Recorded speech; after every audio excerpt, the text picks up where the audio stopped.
السلام عليكم ورحمة الله وبركاته.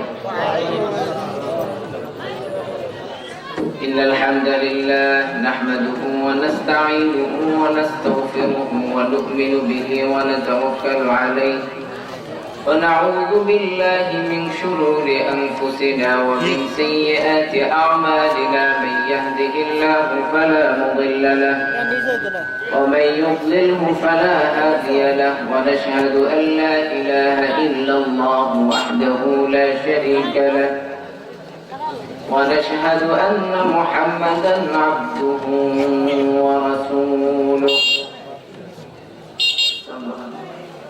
أما بعد فأعوذ بالله من الشيطان الرجيم.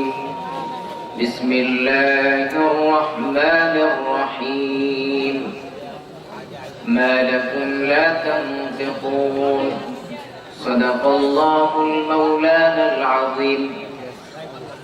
সকলে রব্বে কারিমের দরবারে শুকরিয়া জ্ঞাপন করছি। সকলে আমার সাথে বলুন রব্বানা লাকাল হামদ হামদান কাসীরান তাইয়িবান মুবারাকান ফীহি ইয়া রাব্বি লাকাল হামদ কামা ইয়ানবাগী লিজালালি ওয়াজহিক ওয়া আযীমি সুলতানিক।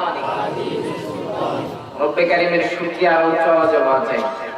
আমরা আল্লাহ রাব্বুল আলামিনের কাছে ক্ষমা চেয়ে নিই। সকলে পড়েন রব্বানা যালামনা আনফুসানা ওয়া ইল্লাম তাগফির লানা ওয়া তারহামনা লানাকুনান্না মিনাল খাসিরিন। এই দোয়াটা কে পড়েছিলেন জানেন? আব্বাজান আদম আলাইহিস সালাতু ওয়াস সালাম আম্মাজান হাওয়া আলাইহিস সালাতু ওয়াস সালামকে যখন জান্নাত থেকে বের করে দেওয়া হয়, তারা দুনিয়াতে আসার পরে তাদেরকে আল্লাহ রাব্বুল আলামিন যখন ক্ষমা করার ইচ্ছা করলেন, তখন তাদেরকে শিখাই দিলেন তোমরা পড়ো রব্বানা যালামনা আনফুসানা ওয়া ইল্লাম তাগফির লানা ওয়া তারহামনা লানাকুনান্না মিনাল খাসিরিন। তোমরা তোমাদের ভুল স্বীকার করো, আমি আল্লাহ ক্ষমা করে দিব। আল্লাহ সূরা বাকারায় এই কথাগুলি বলেছেন, ফাতালাক্কা আদামু মির রাব্বিহি কালিমাতিন ফাতাবা আলাইহি। আল্লাহ রাব্বুল আলামিন আদমকে উত্তম কিছু বাক্য কালিমা শিক্ষা দিয়েছেন। বলেন না সুবহানাল্লাহ। শিক্ষা দিয়েছেন কে? আমাদেরকে শিক্ষা দিয়েছেন কে? আমরা যে কথা বলি, এই কথা বলার ধরন, কথা বলার ডিজাইন, এই যে কথা বলছি, একজন বলছে আরেকজন তো বুঝছে, এই সমস্ত কারসাজি কে করেছেন? আল্লাহ। আল্লাহ ঘোষণা করেছেন আর রহমান আল্লামাল কুরআন খালাকাল ইনসান আল্লামাহুল বায়ান। আমি মানুষকে বয়ান শিক্ষা দিয়েছি। চিল্লায় বলেন সুবহানাল্লাহ। পশু পাখিও তো আছে, তারা তো কথা বলতে পারে না, কিন্তু তাদের ভাষা তারা বুঝতে পারে। আমাদেরকে আল্লাহ তাআলা এমন এক নিয়ামত দান করেছে, আমরা আমাদের মনের যে ইচ্ছা আছে সেই ইচ্ছাগুলো আমরা ব্যক্ত করতে পারি। সুবহানাল্লাহ ওয়া বিহামদিহি। কোন বান্দা যদি আল্লাহ রাব্বুল আলামিনের নিয়ামতের বিন্দু পরিমাণ শুকরিয়া জ্ঞাপন করতে ইচ্ছা করে, সে তার পুরাটা জীবন যদি সিজদায় কাটিয়ে দেয় আল্লাহর সিজদা করার জন্য, আল্লাহর শুকরিয়া জ্ঞাপন করার জন্য, তাহলে তার পুরা জীবন সে সিজদায় কাটাতে পারবে, কিন্তু তার শুকরিয়া আদায় হবে। সুবহানাল্লাহ ওয়া বিহামদিহি। এরপরে আমরা কত অপরাধ করছি। আমাদের অপরাধের যে হালাত, এই হালাতের তুলনায় আমাদের অবস্থা এমন হওয়ার দরকার ছিল যে আমাদেরকে আল্লাহ তাআলা একবারে পিষে ফেলেছেন। কিন্তু আল্লাহ রাব্বুল আলামিন এতটাই দয়াশীল, এতটাই রহমশীল, আমাদের উপর এতটাই দয়া করেছেন যে এখনো পর্যন্ত আমরা সুস্থ মস্তিষ্কের সাথে খাবার দাবার সবকিছু ঠিকঠাক ভাবে চলছে। ঠিক কিনা? ওদিকে গ্রামবাসী, ওদিকে কবরবাসীদের রুহের মাগফিরাতের কামনায় ইসলাহি দোয়ার মাহফিল।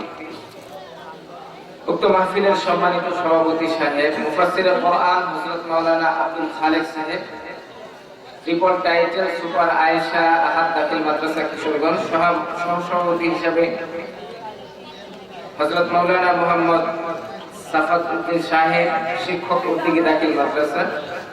প্রধান অতিথি হিসেবে আসবেন ডক্টর খলিলুর রহমান আল আজহারি সাহেব। আমি শুনেছি উনি প্রত্যেক বছরই নাকি এখানে আসেন এবং আপনারা ওনাকে অনেক ভালোবাসেন।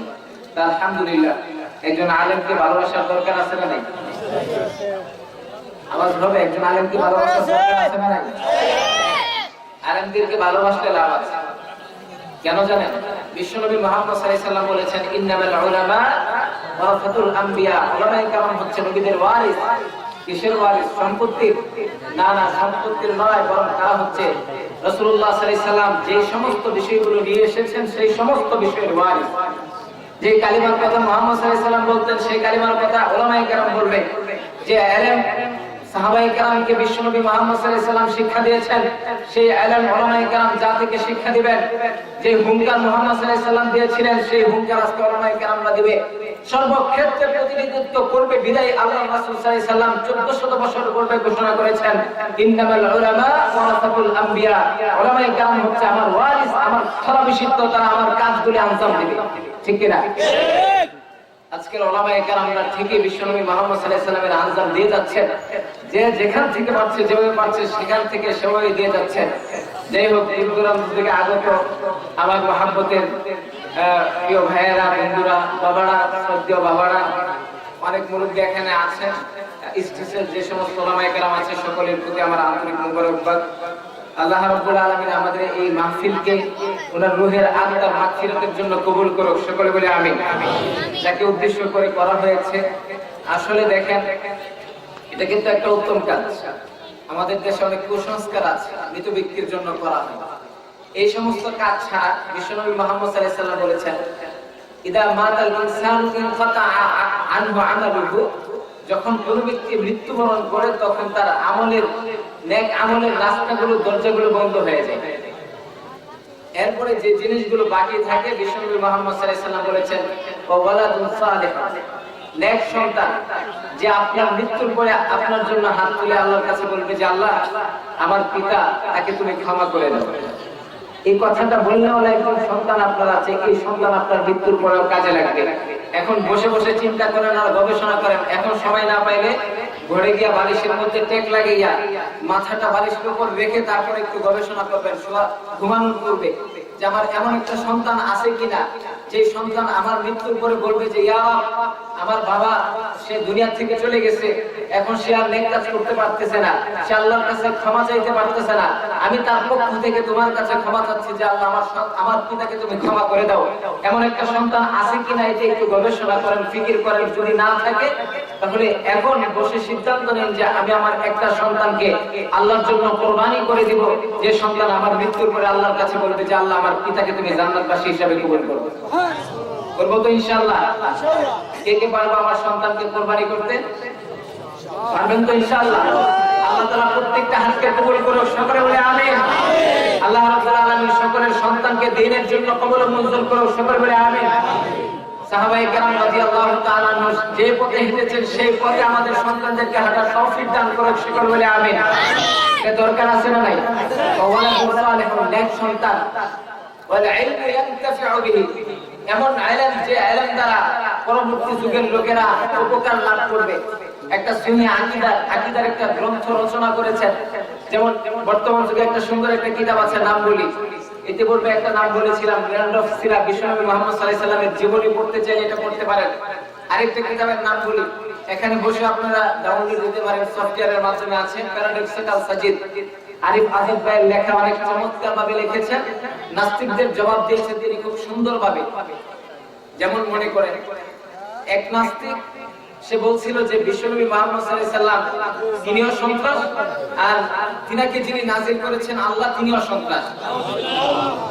নাউজুবিল্লাহর আওয়াজটা এত আস্তে কেন? ভয় করেন? মুহাম্মাদের উম্মতদের কোনো ভয় আছে? কোনো ভয় নেই। কারণ মুমিন মরে একবার, আর মুনাফিক করে হাজার হাজার বার। মুমিন একবারই মৃত্যুবরণ করে, আর এই একবারই তার জন্য কামিয়াব। ঠিক কিনা? মুমিনকে বারবার মরতে হয় না।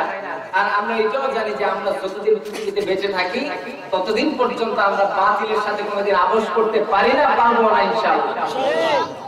প্রিয় ভাইয়েরা আমার, এই কিতাবের মধ্যে একটা অংশে তিনি লিখেছেন যে একজন নাস্তিক, সে বলতো, আল্লাহ রাব্বুল আলামিন সূরাতুত তাওবায় বলেছেন, ওয়াকতুলুল মুশরিকিনা হাইতু ওয়াজাদতুমুহুম, তোমরা মুশরিকদের যেখানে পাও সেখানেই হত্যা করো, যেখানে মুশরিকদের পাও সেখানেই হত্যা করে দাও।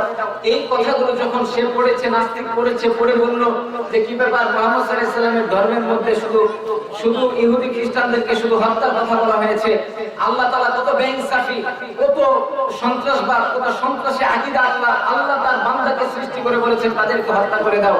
এই কথাগুলো আরিফ আসাদ ভাইকে ফোনে বলতেন। আরিফ আসাদ ভাই একদিন গেলেন তার বাসায়, তার এক বন্ধুকে সাথে নিয়ে গেলেন, গিয়া বললেন যে আচ্ছা, যে লোককে এই কথাগুলি বলতেন তার ফোনের মধ্যে একটা রিংটোন ছিল। রিংটোন আমাদের বাংলাদেশের প্রেসিডেন্ট, যাকে আমরা বীর বলি, সবচেয়ে উত্তম স্বাধীনতা সংগ্রামে যিনি বাংলাদেশকে জয়ী করেছেন, শেখ মুজিবুর রহমান, বাংলাদেশের স্থপতি, এই লোকটার একটা ভাষণ তার রিংটোনে ছিল। এই রিংটোনে অনেক সময় দেখবেন যুবকদেরকে ফোন দিলে গান বাজে না? এমন ফোন দেওয়ার পরে তার রিংটোন থেকে একটা কথা বেশি আসছিল যে আমরা তাদেরকে পাক হানাদার বাহিনীকে আমরা তাদেরকে বাঁধে মারবো। এই কথাগুলো তার রিংটোন থেকে বেশি আসছিল। তিনি তার বাসায় গেলেন, যাওয়ার পরে বললেন যে ভাই আপনার সমস্যা কোথায় বলেন এখন। তিনি বললেন যে তোমাদের আল্লাহর কথাগুলি বলেছেন এটা তো উগ্রবাদ।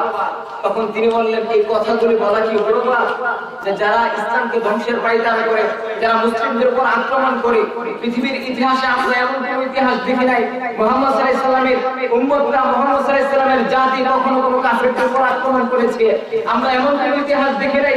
আল্লাহ রাব্বুল আলামিন মক্কার 13 বছর জীবনে আল্লাহ রাব্বুল আলামিন বলেন নাই মুহাম্মদ তুমি জিহাদে যাও, মুহাম্মদ তুমি বদরের ময়দান রচনা করো। এটা আল্লাহ রাব্বুল আলামিন মক্কার জীবনে কি বলে নাই?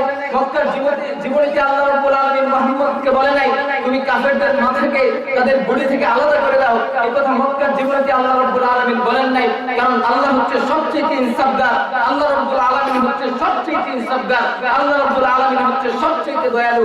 তিনি তার বান্দার প্রতি সবচেয়ে দয়ালু। তিনি এই আদেশ করতে পারেন নাই। শেষ পর্যন্ত যখন তাদের অত্যাচার জুলুম এমন পর্যায়ে পৌঁছেছে যে আর কোনো উপায় নেই, পিঠের গা দেয়ালে ঠেকে দিয়েছে, আর কোনো উপায় নেই।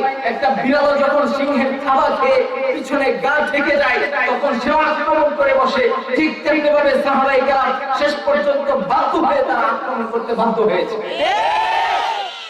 ইসলামের শিক্ষা এটা নয় যে আমরা কারো উপর আক্রমণ করব।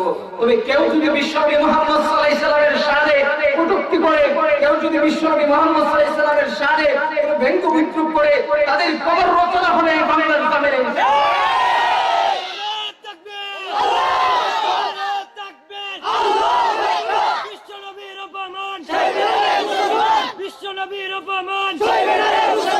বিশ্বনবীর শত্রুরা হুঁশিয়ার সাবধান, বিশ্বনবীর শত্রুরা হুঁশিয়ার সাবধান, নারে তাকবীর, আল্লাহু আকবার। প্রিয় ভাইরা, বলতেছিলাম ওই লোকটা বলল যে তোমাদের আল্লাহ মানুষ সৃষ্টি করে তাদেরকে হত্যার ঘোষণা দিয়েছেন। তোমাদের নবী মুহাম্মদ সাল্লাল্লাহু আলাইহি সাল্লাম আজকে যে অবস্থা আমাদের, আল্লাহু আকবার, বিশ্বনবী মুহাম্মদ সাল্লাল্লাহু আলাইহি সাল্লাম মানুষকে হত্যা করেছেন। এই কথাগুলো সে বলতেছিল। একজন নাস্তিক, তখন তাকে বলা হলো আচ্ছা ভাই তোমার যে ফোনের মধ্যে একটা রিংটোন আছে, তোমাকে ফোন দেই, তুমি ফোনটা রিসিভও করবে না, কাটবো না, তুমি শুধু কথাগুলি শুনবে।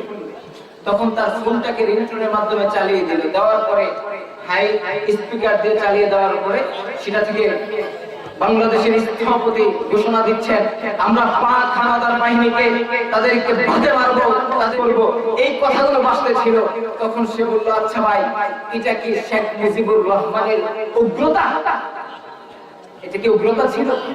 যারা আমাদের উপর অত্যাচার করেছে, যে হানাদার বাহিনী আমাদের উপর অত্যাচার করেছে, তাদেরকে আমরা শিক্ষা দেওয়ার জন্য এই কথাগুলি বলেছিলাম। এবং আমাদের বাপ-দাদারা যারা মুক্তিযুদ্ধে গিয়ে এই দেশকে যারা স্বাধীন করেছে, তারা এই স্বাধীনতার সংগ্রামে যে সমস্ত হানাদার বাহিনীকে হত্যা করেছে, এটা কি উগ্রতা ছিল? এটা কি সন্ত্রাসবাদ ছিল?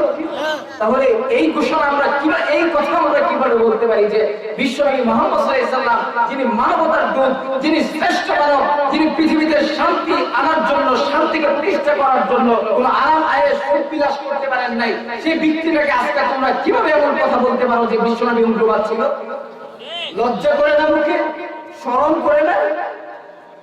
আল্লাহর হাবিব সাল্লাল্লাহু আলাইহি সাল্লামের, আল্লাহ রাসূল সাল্লাল্লাহু আলাইহি সাল্লামকে নিয়ে যদি কোনো কথা বলা হয়, তাহলে এই জমিনের মুসলিমরা কখনো বসে থাকবে না।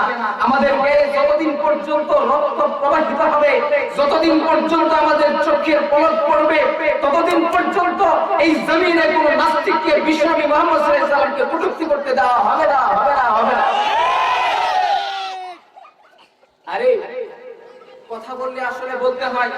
যারা আজকে আপনারা একটা সিজনে দেখবেন যখন বৃষ্টি আসে মাঝে মধ্যে দেখবেন কিছু ব্যাঙ আসে। এটাকে আমরা কি ব্যাঙ বলি? বৃষ্টির সময় যেটা গোতা ব্যাঙ, কেউ গোতা ব্যাঙ বলে, কেউ পানি ব্যাঙ বলে। এই ব্যাঙটা শুধু বৃষ্টি আসার সময় থাকে, বৃষ্টি যাওয়ার পরে আবার খুঁজে পাওয়া যায় একটু অল্প সময় থাকে, এরপরে শেষ। আর যে সময়টাই থাকে সেই সময় পুরা জগৎ মানে এমন ভাবে জানান দিচ্ছে যে আমরা বৃষ্টি পেয়েছি। সকলকে অত্যাচার করে জানাইতেছে যে আমরা সজাগ আছি, কিন্তু হঠাৎই তাদের আর তাদের বংশ বিস্তার কোনো কিছুকে খুঁজে পাওয়া যায় না। ঠিক তেমনি ভাবে এই বাংলাদেশের জমিনে যেই সমস্ত ইমরানিস্ট সরকাররা বিশ্বনবী মুহাম্মদ সাল্লাল্লাহু আলাইহি ওয়াসাল্লামকে গালি দিয়েছিল, বিশ্বনবী মুহাম্মদ সাল্লাল্লাহু আলাইহি ওয়াসাল্লামকে ব্যঙ্গ বিদ্রুপ করেছিল, আমরা তাদেরকে সেই গতাবেগের মতো দেখেছি। তারা অল্প সময় লাফালাফি করে আমাদেরকে জানান দিয়েছে, কিন্তু কিছুদিন পরের মুহূর্তের মধ্যেই তাদের কোনো হাদিস এই বাংলার জমিনে আমরা পাইনি। আজকেও যারা আমরা এই কথাগুলো বলতে আমরা বাধ্য। আমরা হিন্দুদেরকে কোনোদিন গালি দেই না, আমাদের কোনো প্রয়োজন নেই, আমাদের ধর্ম এটা শিক্ষা দেয় না। বিশ্বনবী মুহাম্মদ সাল্লাল্লাহু আলাইহি ওয়াসাল্লামের শেষ বিদায় হজের বাণীতে বিশ্বনবী বলেছেন, তোমরা মানুষদের উপর অত্যাচার করবে না। এটা আপনারা পড়েননি? সকলেই পড়েছেন, এখানে না পড়লেও শুনেছেন। কোন নারীকে অত্যাচার করবে না, কোন ধর্মকে প্রলুব্ধ করবে না, কোন ধর্মের প্রতি বিদ্বেষ পোষণ করবে না। এই কথাগুলো বিশ্বনবীর আদর্শে লেখা আছে কি নাই? বিশ্বনবী মুহাম্মদ সাল্লাল্লাহু আলাইহি ওয়াসাল্লামের এই আদর্শে আদর্শিত হয়ে আমরা কোনোদিন এদেরকে কোনো কথা বলতে রাজি নয়, আমরা বলতে প্রস্তুত নয়। কিন্তু তারা আমাদের জবানকে খুলতে বাধ্য করেছে, আমাদের জবান দিয়ে তারা কথা বের করতে বাধ্য করেছে। এই জন্যই আমরা কথা বলি, এছাড়া আর কিছু না। তোমরা নবীজিকে গালি দাও কেন? নবীজি তোমাদের সাথে কি দুশমনি করেছে? আমরা ওয়াজ মাহফিলে আসি, ওয়াজ করব, কথা বলবো, ইসলামের কথা মানুষকে শোনাবো। তোমাদের ইসলাম ভালো লাগলে ইসলাম মানবে, না ভালো লাগলে না মানবে, এটা তোমাদের কাজ। লাম ইয়াতমিথুন্না ইনসুন ক্বাবলাহুম ওয়ালা জান। আল্লাহ রাব্বুল আলামিন বলছে, তোমরা যদি এই সমস্ত কাজই করতে থাকো তাহলে জমিন থেকে তোমরা চলে যাও। এই জমিন তো আল্লাহর। এই জমিন কার? এই জমিন কার? আল্লাহ। চিল্লায় বলেন, এই জমিন কার? আল্লাহ। এই জমিন হচ্ছে আল্লাহর। এই জমিনে কোন নাস্তিক, আমরা যতদিন বেঁচে থাকবো ততদিন নাস্তিকদেরকে দেওয়া হবে না বেঁচে থাকতে। হয় আমরা চলে যাব, না হয় এরা চলে যাবে, দুইটার একটা হবে। এক জমিনে বসে কোন নাস্তিক বিশ্বনবীকে গালি দিতে পারবে না।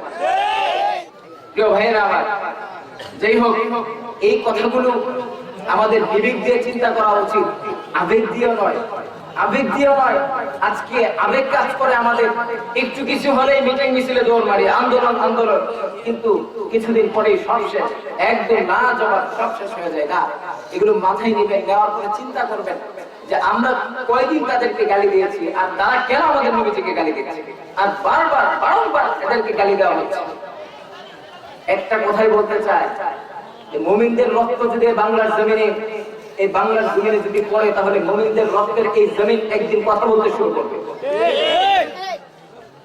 এখানে তো সবাই ইমানদার না? সবাই ইমানদার, আলহামদুলিল্লাহ। তাহলে আমরা সকলে ভাই না?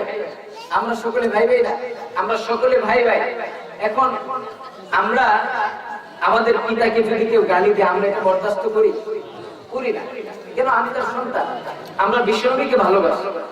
তোমরা যা মন চায় তাই করো, নবীজিকে গালি দেওয়ার কোনো দরকার নেই। তোমরা নবীজিকে গালি দিও না, নবীজির ব্যঙ্গ বিদ্রুপ তোমরা করো না, কারণ এটা একটা বাস্তবতা বিষয়।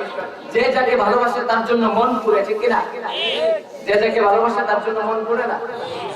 একটা ছেলে একটা মেয়েকে ভালোবাসে, তার গার্লফ্রেন্ড আছে না নাই? এখন তো মোটামুটি অনেক যুবকেরই গার্লফ্রেন্ড আছে, শুধু ঘরোয়া নাই, এবং স্কুল লাইফেও এখন এটা না, এখন মাদ্রাসার লেভেলে চলে গেছে। আল্লাহ মাফ করুন, সকলে বলে আমিন। এটা এত বড় একটা জঘন্য অপরাধ। এটা একটা সময় মানুষ বুঝে, যখন বুঝলে আর কাজ হয় না। এটা তো অপরাধ। এরপরে শারীরিক সমস্যা আছে কি নাই? অনেক সমস্যা আছে।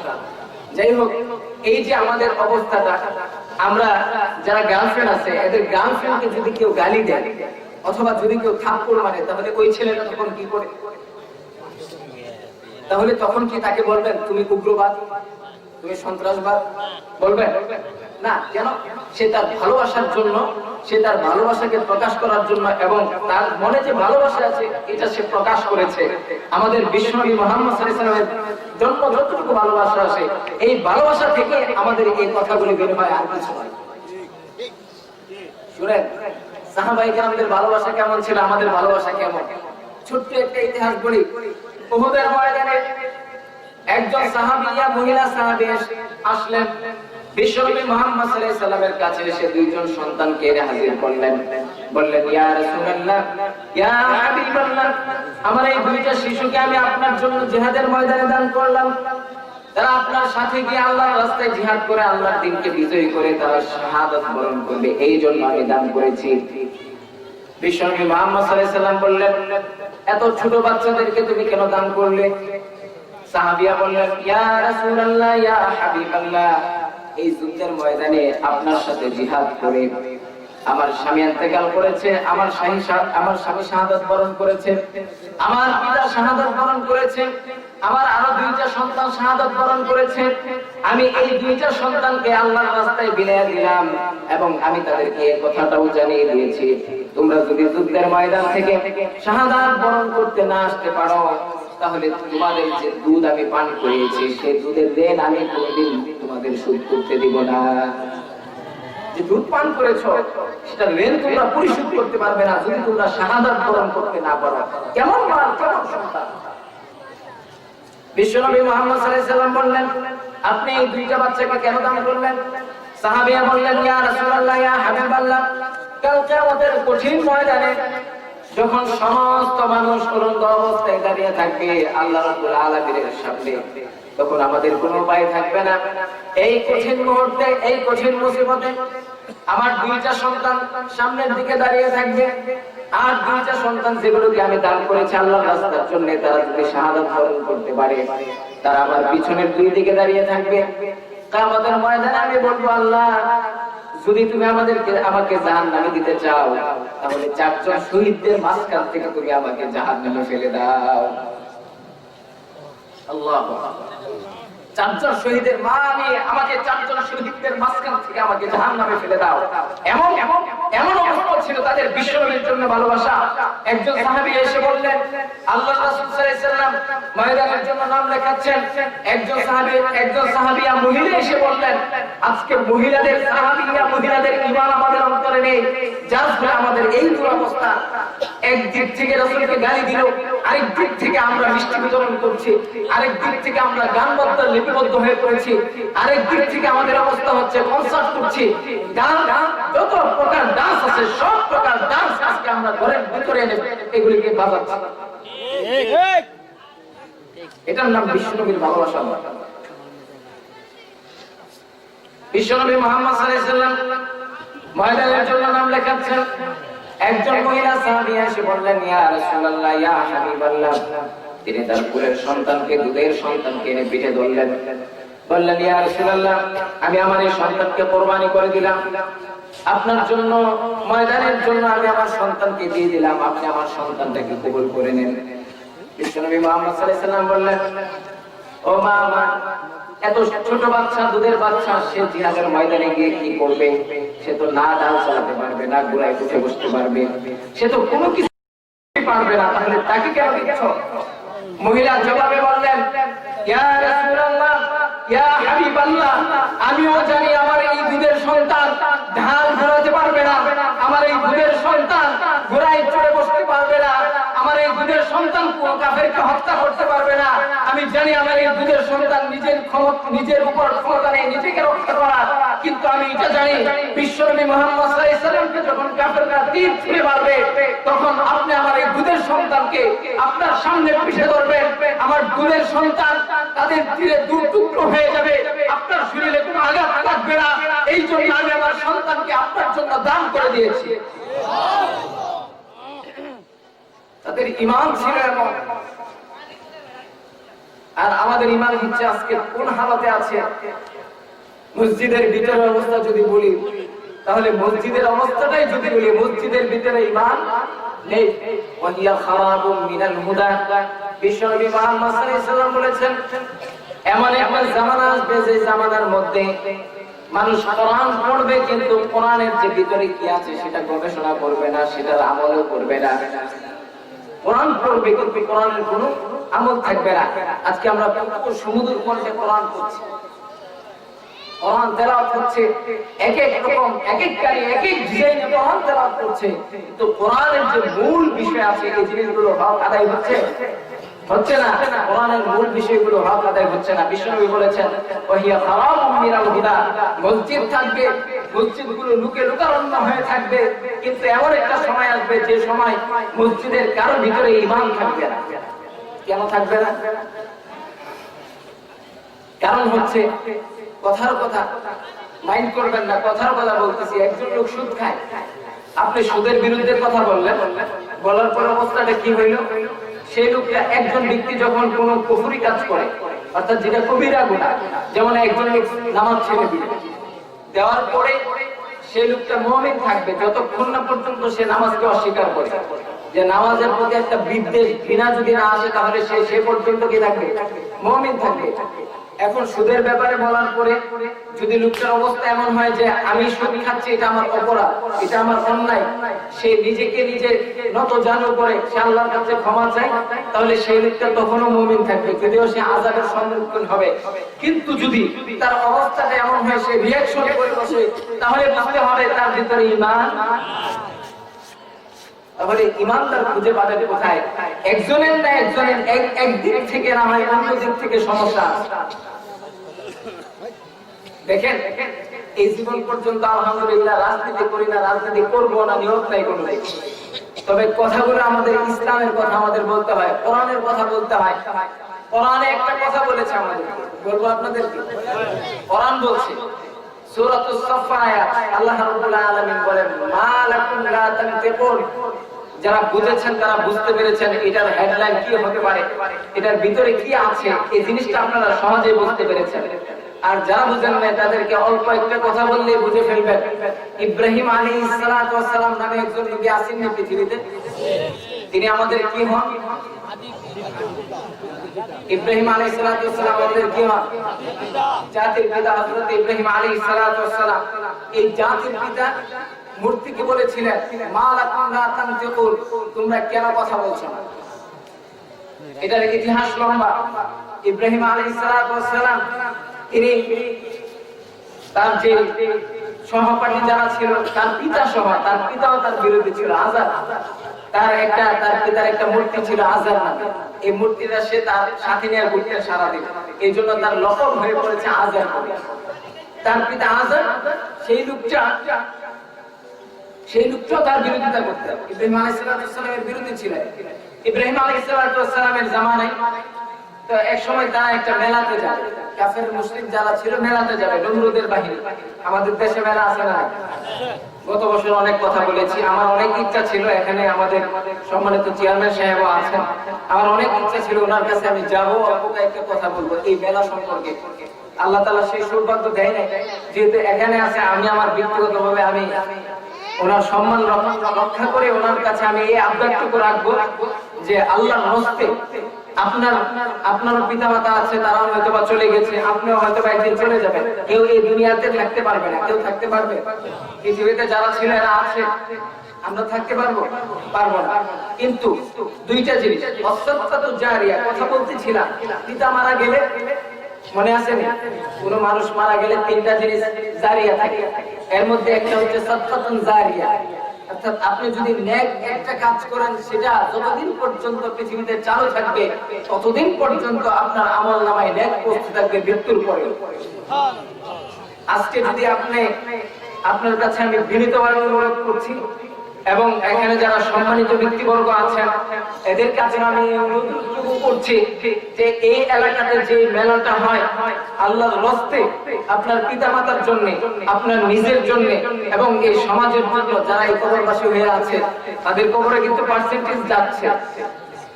শুধু নেক কাজ করলেই যে সওয়াব আসবে বিষয়টা এমন না, এর বিপরীতে কোনো বদ কাজ করলে সেই বদ কাজের পার্সেন্টেজ সেখানে গিয়ে পৌঁছবে।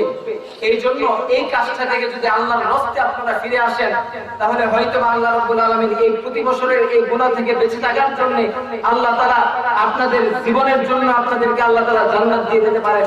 আল্লাহ তাআলা যারা এগুলি পড়েন, যারা করান, যারা সমর্থন দেন, আল্লাহ সবাইকে হেদায়েত দান করে বলে আমিন।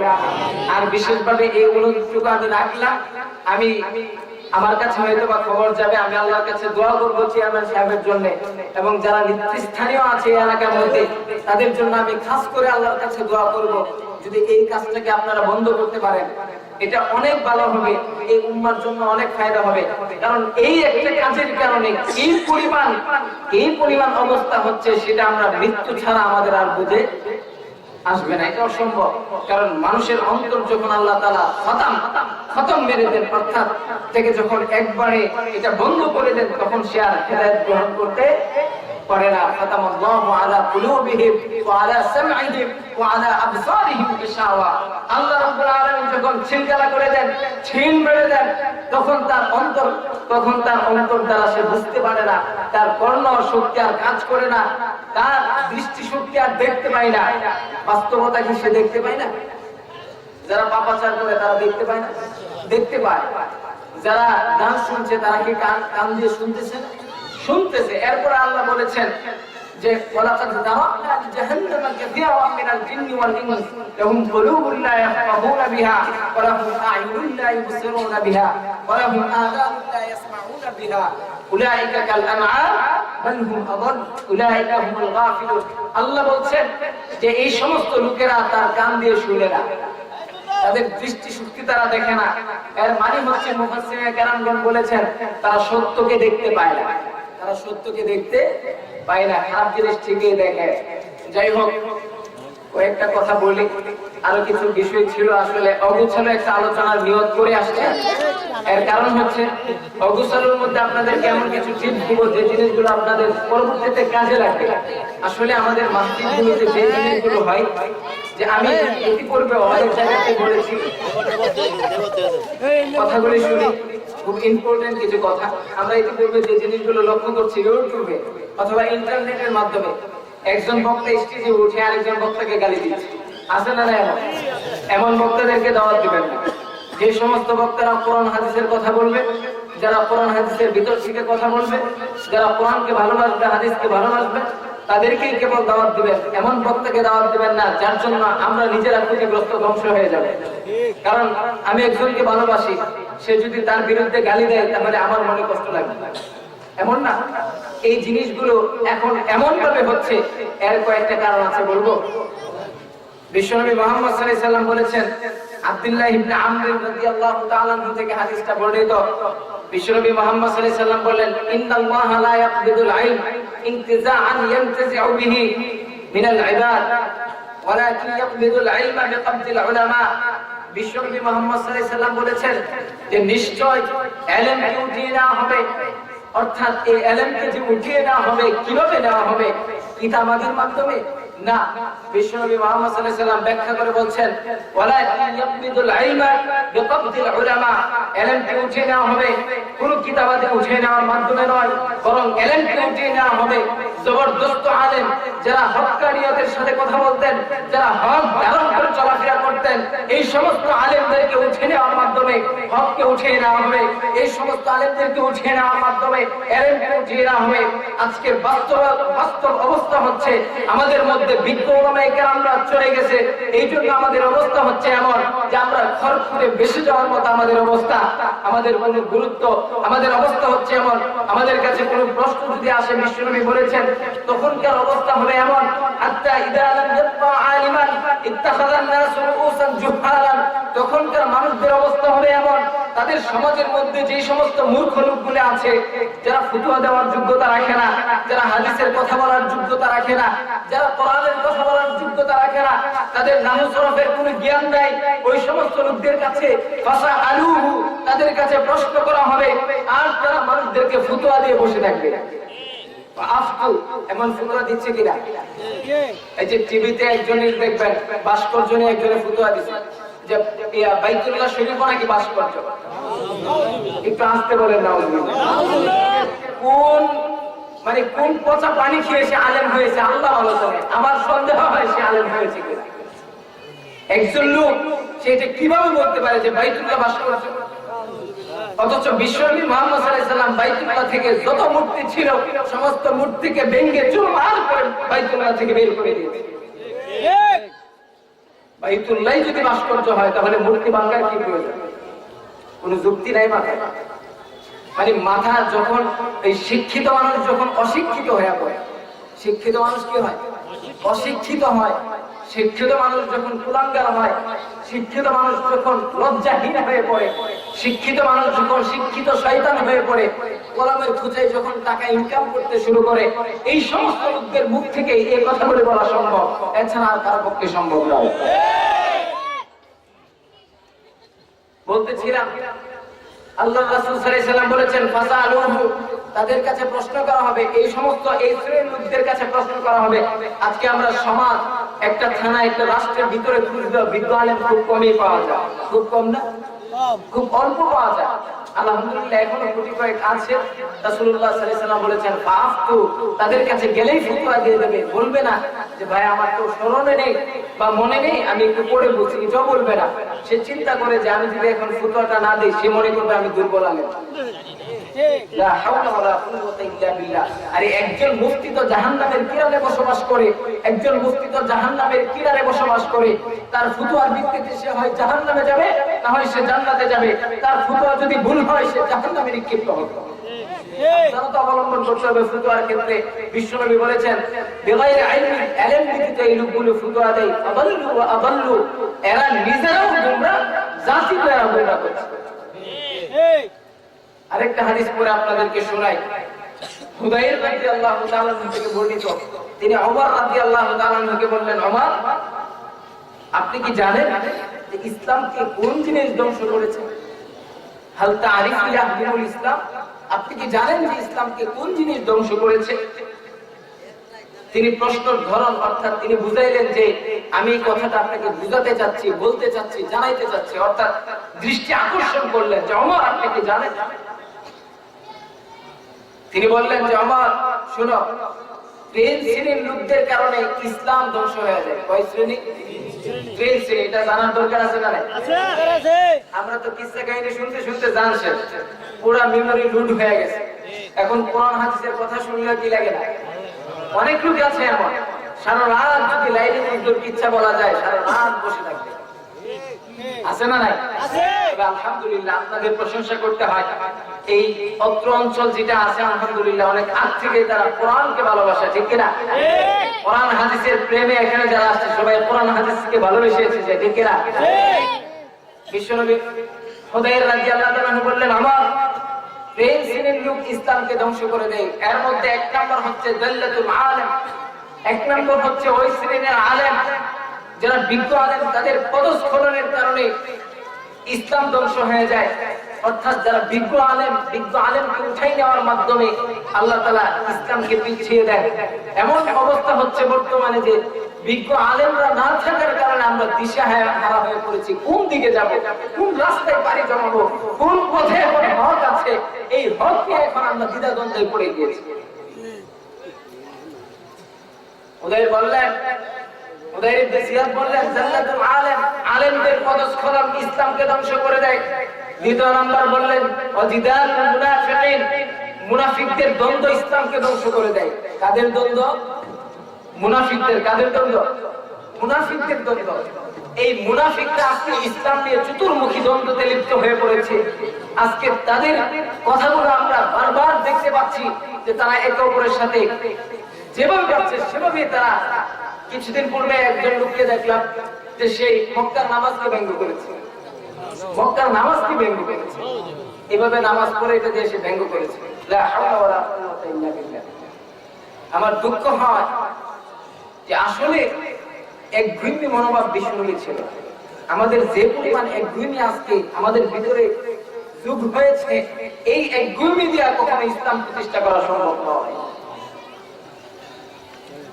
বিশ্বনবী মুহাম্মদ সাল্লাল্লাহু আলাইহি ওয়াসাল্লাম উদাইর ইবনে জিয়াদ রাদিয়াল্লাহু তাআলা বললেন জামা জিদালুল মুনাফিকিন, মুনাফিকদের ঝগড়া, মুনাফিকদের গালিগালাজ ইসলামকে ধ্বংস করে দেয়।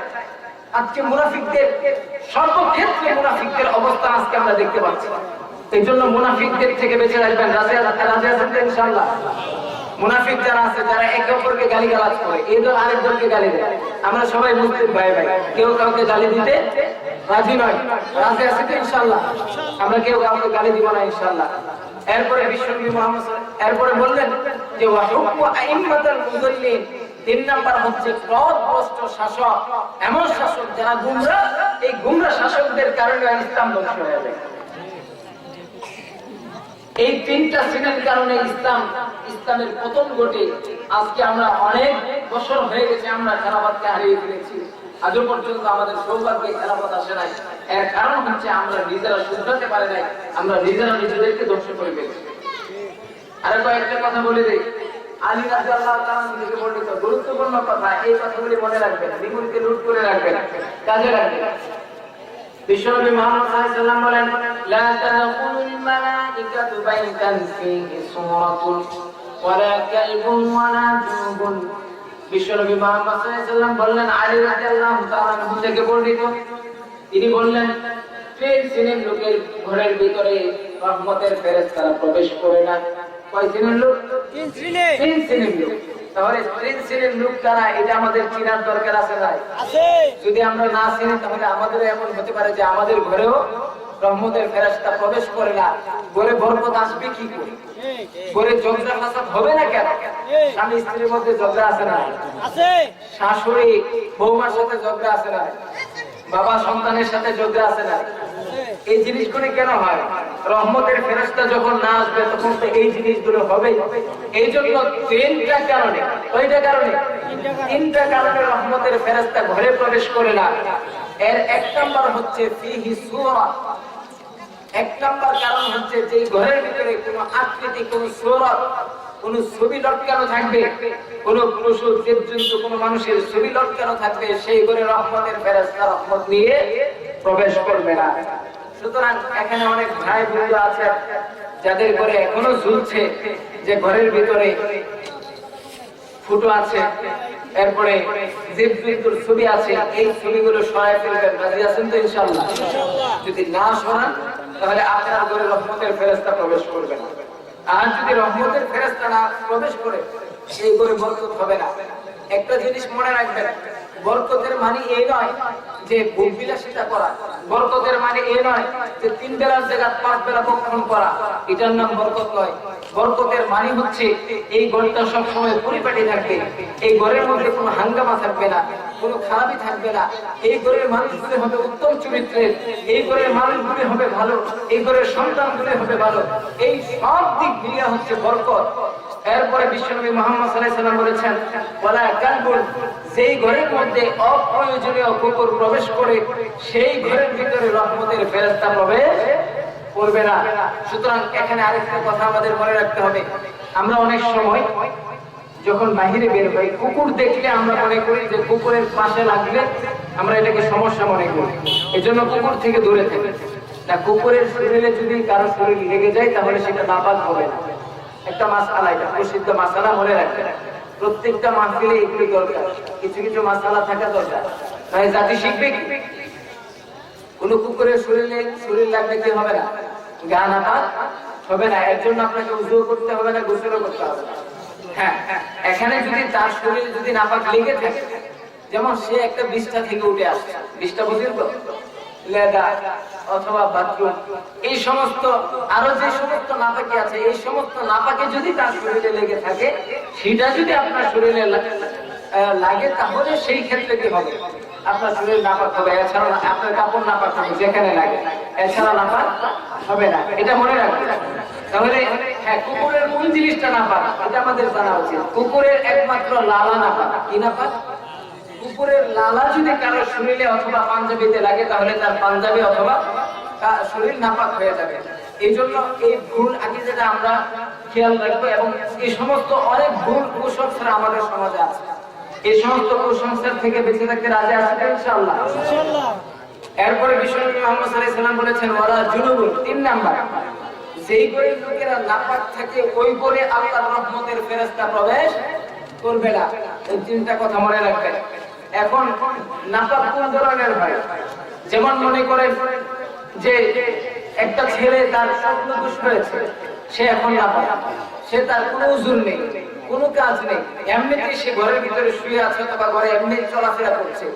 এই ছেলের কারণে, সে গোসল না করার কারণে, ফরজ গোসল না করার কারণে এই ঘরের মধ্যে রহমতের ফেরেশতা আসবে না। এবং কোন মহিলা যদি রাত্রি যাপনের পরে সে গোসল না করে ঘরে কাজ করে, কোনো জরুরত নেই। একটা হচ্ছে যে তার এমন জরুরত যে জরুরতের কারণে সে গোসল করতে পারে না, সেটা ভিন্ন বিষয়। কারণ ইসলাম সবসময় উজরতের ক্ষেত্রে লক্ষ্য করেছে। ইসলাম এতটা কঠিন নয় যে ব্যক্তি সালাত দাঁড়িয়ে পড়তে পারে না, ইসলাম তাকে বলেছে তুমি বসে বসে পড়ো। যে ব্যক্তি বসে পড়তে পারে না তাকে উজর দেওয়া হয়েছে তুমি শুয়ে পড়ো। যে ব্যক্তি শুয়ে পড়তে পারে না তাকে বলা হয়েছে ইশারা ইঙ্গিতে পড়ো। ইসলাম কখনো কঠোর হয় না, ইসলাম যতটা সম্ভব সহজ করে দিয়েছেন। সুতরাং আল্লাহ জুনে বলবেন যে ব্যক্তির কোনো উজরত নেই, যে কোনো মহিলার উজরত নেই, কোনো কারণে সে নাপাক অবস্থায় নেই, সেই মহিলার ঘরে রহমতের ফেরেশতা আসবে না। আরেকটা কথা মনে রাখবেন যে এই মহিলা নাপাক থাকার কারণে তার হাতের খাবার খাওয়া নিষিদ্ধ না। আমরা অনেক সময় মনে করি সে নাপাক, এই জন্য তার খাবারও নাপাক। না, এই মহিলা নাপাকের কারণে তার খাবার কি হবে না? নাপাক হবে না। এই কথাগুলো আমরা মনে রাখবো ইনশাআল্লাহ। যাই হোক, অনেক কথা বলেছি। ইব্রাহিম আলাইহিস সালাতু ওয়াস সালাম তিনি তার জাতি চলে গেলেন মেলাতে, কথা মনে আছে আপনাদের? মেলাতে গেছেন কোথায়? ইব্রাহিমকে বললেন ইব্রাহিম তুমি কি মেলাতে যাবা?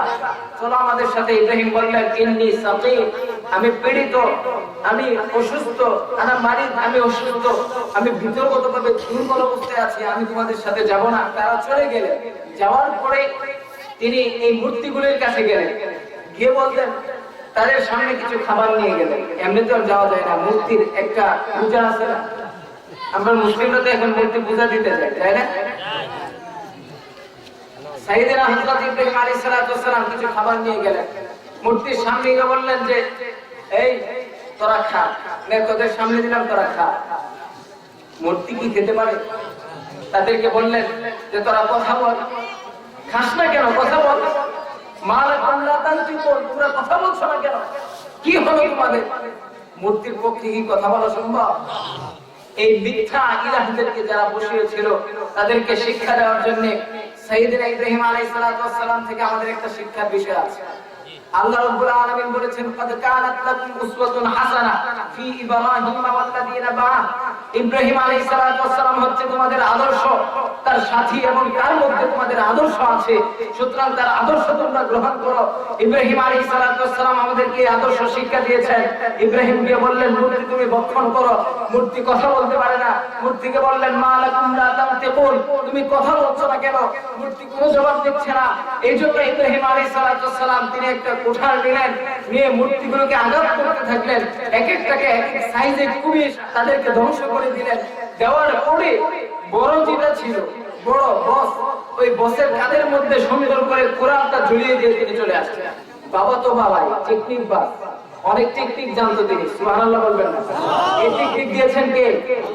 আল্লাহ দিয়েছেন। আল্লাহ শিখিয়ে দিয়েছেন ইব্রাহিম সব ভেঙে ফেললে তো তোমার উপর সন্দেহ যাবে। তুমি এক কাজ করো, বড়টার গাড়ির মধ্যে কোরআন রেখে যাও, এরা এসে দেখবে যে বড়টাই সবগুলি ভেঙে ফেলেছে। ইব্রাহিম আলাইহিস সালাম চলে গেলেন। তারা ফিরে আসলো, এসে দেখে কোনো মূর্তির অস্তিত্ব নেই। বড়টা আছে, বড়টার কাঁধে একটা ঝুলন্ত আছে। তারা চিন্তা করলো যে মূর্তি তো এই কাজ করতে পারে না। তারাও জানে কত নির্বোধ তারা। তারাও জানে যে মূর্তির পক্ষে এটা, মূর্তি খেতে পারে না, মূর্তি কথা বলতে পারে না। মূর্তির পেছনে দেখবেন একটা ভাঁজ দেয়, এই ভাঁজ দিয়ে মূর্তিগুলোকে দাঁড় করিয়ে রাখে। এই মূর্তি নিজে দাঁড়ানোর ক্ষমতা নাই। এমন অনেক ইতিহাস আছে যারা ইসলাম গ্রহণ করেছে শুধু মূর্তির কারণে। মূর্তিকে রেখেছে, মূর্তির শরীরের মধ্যে কুকুর প্রস্তাব করেছে, কুকুরের প্রস্তাব থেকে নিজেকে রক্ষা করতে পারে না। এই জন্য মূর্তির মালিক এসে ইসলাম গ্রহণ করেছে যে মূর্তি তো কুকুরের প্রস্তাব থেকে নিজেকে রক্ষা করতে পারে না, তাহলে আমার কি করতে হবে? এই জন্য ইসলাম গ্রহণ করেছে। ইব্রাহিম আলাইহিস সালাম চলে গেলেন। এদিকটা তারা এসে তো পুরো ক্ষিপ্ত অবস্থা। এই কাজ কে করলো? একজন যুবক বললো, দাঁড়িয়ে বললো, সংক্ষেপে বলছে যুবক দাঁড়িয়ে বললো, যুবকদের রক্ত সবসময় টকবকে থাকে। একজন দাঁড়িয়ে বললো এরা হকের পক্ষে আসলে টকবকে করে, আর এরা বাতিলের পক্ষে গেলে এরা বাতিলের পক্ষে খুব কাজ করতে পারে। এই জন্য যুবকদের উচিত ইসলামের জন্য কাজ করা। তো একজন যুবক দাঁড়িয়ে বললো যে দেখেন, এটা একমাত্র নমরুদকে বললো এটা একমাত্র তার পক্ষেই সম্ভব, আর কার পক্ষে সম্ভব নয়। সে হচ্ছে ইব্রাহিম আলাইহিস সালাম। ইব্রাহিমকে ডাকানো হলো। ইব্রাহিমকে বললো, ইব্রাহিম বললো ওই বড়টাকে জিজ্ঞাসা করো, বাল ফাআলাহু কাবীর, এই বড়টাকে জিজ্ঞাসা করো, সেই মনে হয় ভেঙেছে, কারণ তার কাঁধেই তো কুরআন ঝুলানো। এই বড়টা বলতে পারবে? এই শিক্ষা আমাদেরকে ইব্রাহিম আলাইহিস সালাম দিয়ে গেছেন। আমি একটা কথা বলে দিতে চাই, সেটা হচ্ছে যে আমরা কখনো ভাস্কর্যের বিরোধী নয়, একটা ভাস্কর্যের নয়, গোটা বাংলাদেশের যত ভাস্কর্য আছে সবগুলোকে উপরে ফেলে দিতে হবে। আল্লাহ রাব্বুল আলামিন আমাদের সকলকে তৌফিক দান করুন। যেই কথাগুলি বললাম সেই কথাগুলি অনুযায়ী আমাদেরকে আমল করার তৌফিক দান করুন, সকলে বলে আমিন। বিশেষ করে এখন অনেক ওলামায়ে কেরাম আছে, আপনাদের ভালোবাসার অনেক ভালো ওয়াইজ রয়েছেন, আসলে ওনারা আছেন, তাদের আলোচনা শেষ করে ইনশাআল্লাহ আপনারা যাবেন।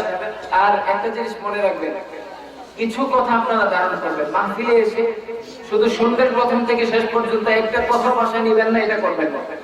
একটা অথবা কয়েকটা কথা মাথায় নিয়ে যাবেন, এটা কামিয়াবি নিয়ে আসবে ইনশাআল্লাহ। আল্লাহ তাআলা আমাদের সকলকে তৌফিক দান করুন, আমিন। ওয়া আখিরু দাওয়ানা আলহামদুলিল্লাহি রাব্বিল আলামিন। ওয়াসসালামু আলাইকুম ওয়া রাহমাতুল্লাহি ওয়া বারাকাতুহু।